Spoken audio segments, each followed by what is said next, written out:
அருமையாக இந்த மாதிரி 4 ஸ்க்ரூவும் யூனாக இருக்கணும். ஸோ அப்போ தான் வந்து நம்ம மாட்டுறதுக்கு அருமையாக இருக்கும். ஸோ ஸ்ப்ளைட் வாஷர், ஒரு ஸ்ப்ரிங் வாஷரு, ஒரு ஸ்டார் ஸ்க்ரூ இதை போட்டு இந்த மாதிரி நம்ம அழகாக கப்பு போட்டு இந்த நம்ம கார்பெட்டை நல்லா க்ளீன் பண்ணி சுத்தம் பண்ணி இந்த மாதிரி போட்டால் தான் அந்த வண்டிகளுக்கு எல்லாமே கரெக்டாக வேலை செய்யும். நம்ம சரியாக க்ளீன் பண்ணலன்னா அதோடைய பர்ஃபார்மன்ஸுன்னு வேலை செய்யாது.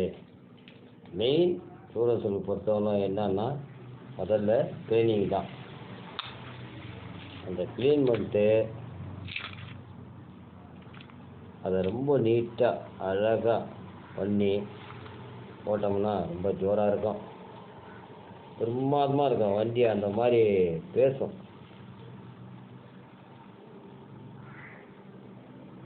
ஒரு ஸ்ப்ரிங் வாஷரு, ஒரு பிளேட் வாஷரு, இந்த யூனிக்கான வர மாதிரியே. ஸோ இதுதான்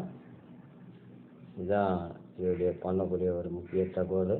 ஏர் ஸ்க்ரூ அழகாக உள்ளே போட்டிங்கன்னா போயிடும். இப்போது ஃபுல்லாக டைட் பண்ணிவிடுங்க, ஒன்றும் பிரச்சனை இல்லை. ஃபுல்லாக டைட் பண்ணிங்கன்னா அருமையாக பிரமாதமாக இருக்கும். ஸோ இதுதான் ஒரு பண்ணக்கூடிய ஒரு தகவல்.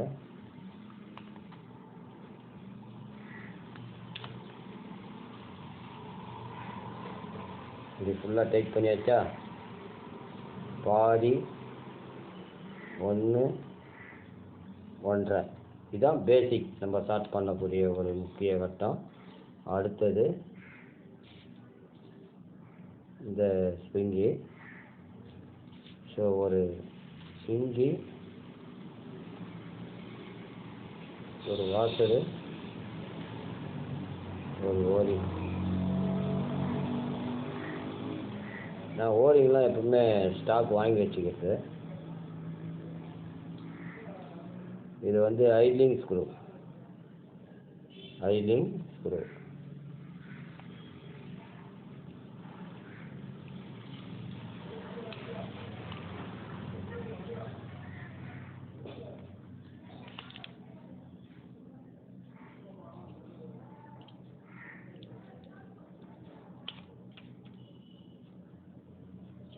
நம்ம வேணுன்றதை கரெக்டாக வச்சுக்கணும். உள்ள ஐட்லிங் ஸ்க்ரூ பார்த்தீங்கன்னா கரெக்டாக இருக்கும். ஸோ அதுதான் இது. இப்போது சோக்கு, நம்ம சோக்கை எப்படி மாற்றுறதுன்ற ஒரு தகவலை பார்க்கலாம். கார்பெட்டர் மெயினாக வந்து க்ளீனிங் தான் ரொம்ப முக்கியம்.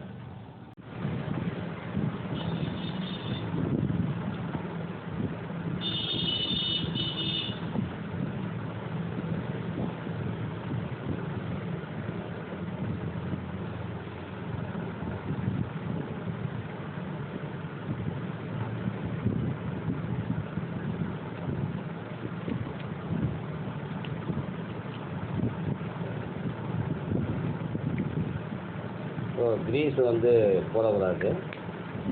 மெயினாக வந்து இதில் வந்து க்ரீஸ் அப்ளை பண்ணணும். இந்த ஓரிங் அழகாக இந்த மாதிரி, ஏன்னா ஓரிங் வந்து உப்பாது. க்ரீஸ் போட்டோம்னா உப்பும். ஸ்டூடெண்ட்ஸ் பொறுத்தவரைலாம் இந்த மாதிரி தான் செய்யணும். ஸோ அதே மாதிரி ஜம்முன்னு உள்ள அப்படி ஆகிட்டிங்கன்னா ஸோ RX 100 எப்படியோ அதே மாதிரி தான் இதனுடைய மெத்தடு. பெரிய கஷ்டம் கிடையாது, ரொம்ப ஈஸி தான். அதனால் ஒன்றும் பிரச்சனை இல்லை.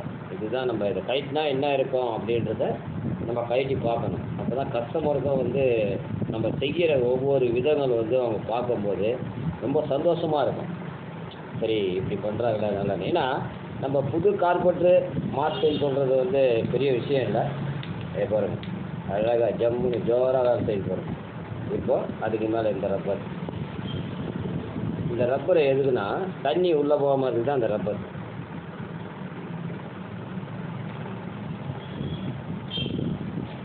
மழை காலத்தில் தண்ணி உள்ளே போகாமல் இருக்கிறதுக்கு வாட்டர் வாஷு அதுக்கெல்லாம் உள்ளே போகாமல் இருக்கிறதுக்கு தான் அந்த ரப்பரு. இப்போ வந்து நம்ம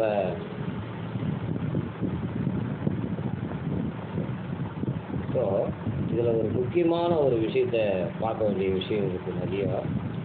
ஏன்னா அதுக்கு லைட்டாக க்ரீஸ் கொஞ்சம் அப்ளை பண்ணணும், இல்லைன்னா ஆயில் லூப்ளிகேஷன் பண்ணணும். ஏன்னா இது உள்ள வந்து ஒரு ஸ்ப்ரிங்கி லைட்டாக ஆயில் போட்டு, ஏன்னா இது அதுக்கப்புறம் நம்ம கைட்டை போடுறது கிடையாது.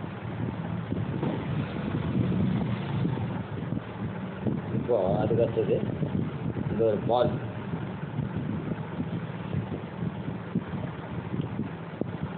ஸோ அதுக்கு அடுத்தது ஒரு வாஷர்.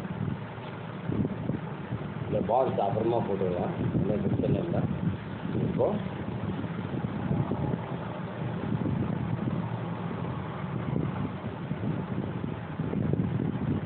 இப்படி, அதாவது இப்படி மாற்றி இப்படி கொண்டாந்துடணும்.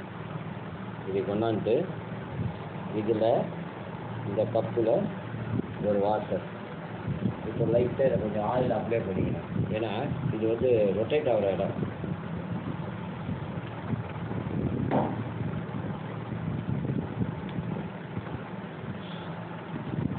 இந்த பிளாஸ்டிக் புஷ்ஷு இந்த மாதிரி வரும். இப்போ நம்ம என்ன பண்ணணும் அப்படின்னா, இதில் ஒரு முக்கியமான ஒரு விஷயத்தை பார்க்க வேண்டிய ஒரு விஷயம் இருக்குது.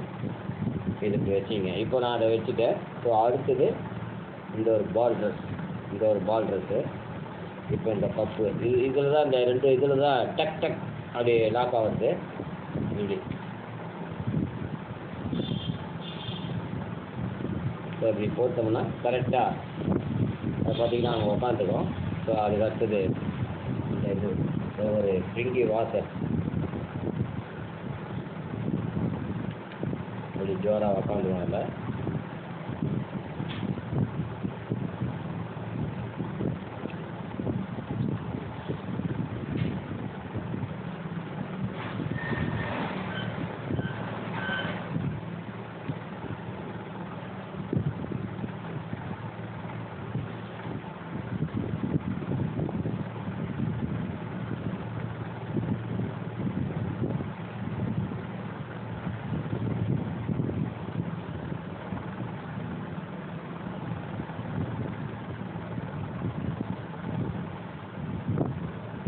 இந்த கட்டை வரல, இது அழிச்சி பிடிச்சிக்கிறோம். உள்ள பால்ஸ் இருக்குது. அப்போது அதுக்கப்புறம் நம்ம இந்த மாதிரி டைட் பண்ணோம்னா அழகாக ஜோராக அது உள்ளே போய் உக்காந்துடும். இதுதான் நம்ம இப்போ பார்த்தீங்கன்னா அந்த சவுண்டு கேட்குது பாருங்க. இதுதான் அந்த ராக்கெட் சவுண்டு. இது உள்ள பார்த்தீங்கன்னா அந்த ராக்கெட் சவுண்டு. இதுதான் நம்ம ஒரு செய்யக்கூடிய ஒரு முக்கிய விஷயம். எனி ஸ்டூடெண்ட்ஸ் அண்ட் டிப்ளமா வச்ச குழந்தைங்க அண்ட் மெக்கானிக் அண்ட் கஸ்டமர் மெயினாக வந்து நம்ம பழைய கார்பெட்டரை எப்படி ரெடி பண்ணணும் அப்படின்ற ஒரு விஷயத்தை தான் நமக்கு கஸ்டமருக்கு வந்து பண்ணி கொடுக்கணும். ஸோ இதில் ஏன் இந்த மாதிரி இந்த கார்பெட்டரை நம்ம பண்ணுறோம் அப்படின்னா, நம்ம புதுசு வாங்கி போடுறது 5 நிமிஷம் ஆகாது, 10 நிமிஷம் ஆகாது. கஸ்டமர் கேட்டால் வாங்கி கொடுக்கலாம். கஸ்டமர் கேட்குற கேள்வி என்னென்னா, ஏன் நல்லா தானே இருக்குது, அது எதுக்கு மாற்றுறீங்க அப்படின்ற கேள்விக்கு நம்ம வரக்கூடாது. ஸோ பழைய கார்பெட்டரே நம்ம ரெடி பண்ணி ஆற வச்சு காட்டுறது தான் ஒரு ஸ்டூடெண்ட்ஸ் இருக்கக்கூடிய ஒரு முக்கிய தகவல். இப்போது பாருங்கள் எப்படி. ஸோ இது உள்ள எவ்வளோ அழுக்கு அப்படின்னு நம்ம இதில் டைரெக்டாக இங்கே தான் இருக்குது. ஸோ இதோடைய ஞாபகம் மாதிரி ஒரு குச்சி மாதிரி இதில் உள்ளே வரும். ஸோ நம்ம சோக்கை இப்படி ஆன் பண்ணோடனே டேரெக்டாக இது வழியாக பெட்ரோல் வந்துடும். இது வழியாக பெட்ரோலு உள்ளே வந்துடும். அப்போது டக்குன்னு ஃபயர் ஆகிடும். நம்ம ஸ்லைடு தூக்கும்போது டேரெக்டாக உள்ளே போயிடும். உள்ளே போனோடனே வண்டி ஃபயர் ஆகிறதுக்கு வாய்ப்பு ஜாஸ்தி. இதுதான் இந்த ஜோக் போட்டால் நம்ம ஜோக்கு ஆன் பண்ணுறோம். இது வழியாக பெட்ரோலை இழுத்து உள்ளே இது வழியாக இழுத்துக்கும் போது நம்ம த்ராட்டில் கொடுக்கும்போது உள்ள ஏர் உள்ளே வலிக்கும். உள்ளே ஏர் வலிக்கும் போது இது வழியாக நமக்கு ஹெட்ஜில் பெட்ரோல் வந்து ஸ்ப்ரே ஆகிறதுக்கு வாய்ப்புகள் நிறைய உண்டு. அதே மாதிரி இந்த ஓரிங்கும் ஒன்று மாற்றிடணும். ஸோ இது வந்து நம்ம ஆயில் சீல் ஓரிங் கிட்டு வாங்கும்போது இது எல்லாமே கிட்டாக வருது. ஸோ அதனால் வந்து பிரச்சனை இல்லை. ஸோ கொஞ்சம் டைம் இருக்கும். நம்ம கஸ்டமர்கிட்ட சொல்லி அதை பக்குவத்தை இது பண்ணி அவங்க மேலே அதை வந்து கொஞ்சம் லேட்டாக ஆகும் அப்படின்ற விஷயத்தை அவங்ககிட்ட சொல்லணும். ஸோ இல்லைன்னா ஓரிங் கிடைக்காது, ரொம்ப கஷ்டம். கஸ்டமர் பொறுத்தவரைக்கும் என்னப்பா வண்டி ரெடி ஆகிடுச்சா அப்படின்ட்டு நம்ம வீடியோ போடும்போது அவங்க பார்ப்பாங்க. ரெடி ஆகிடுச்சான்னு அவங்க டக்குன்னு கேட்பாங்க. கல்யாணம் வந்துடுவாங்க. என்னை பொறுத்தவரை நான் சொல்லிடுறது, எந்த ஒரு பொருளும் கிடைச்சாதான் வேலை பார்க்க முடியும், இல்லைன்னா வேலை பார்க்க முடியாது அப்படின்ற ஒரு விஷயத்தை தான் நான் கஸ்டமருக்கு சொல்லுவேன். ஸோ இன்றைக்கி பொறுத்தவரைக்கும் பார்த்தீங்கன்னா இப்போ Yamaha ட்ரக்ஸு, Yamaha எஃப்இசெட்டு, அதாவது கோயம்புத்தூர்லேருந்து ஒரு வண்டி வந்தது யூனிகார்ன். இந்த வண்டியெல்லாம் வந்து எல்லாமே டெலிவரி. ஸோ சனிக்கிழமை அன்றைக்கி எல்லாமே டெலிவரி. எல்லா வண்டியுமே பார்த்தீங்கன்னா எல்லாமே ஒர்க்கு நிறைய தான். நான் ஏற்கனவே Yamaha எஃப்இசெட்டை பற்றிலாம் நிறைய கொடுத்துருக்கேன். ஸோ இந்த கார்பரேட்டரை வந்து Yamaha ட்ரக்ஸ் நம்ம எப்படி கார்பரேட்டரை க்ளீன் பண்ணுறது, ஃபிட் பண்ணுறது, இதுதான் நம்ம பண்ணக்கூடிய ஒரு தகவல். Any students and diplomat quality and mechanic and customer. அதே மாதிரி இந்த ஓரிங்லாம் வந்து நிறைய வாங்கி வச்சிங்க, இதெல்லாம் கிடைக்காது. ஸோ எந்த வண்டிக்கு ஓரிங் ஒன்றா கூட நான் வச்சுருக்கேன், எல்லாத்துக்குமே என்கிட்ட இருக்குது. நான் போய் வெளியே தேட மாட்டேன்.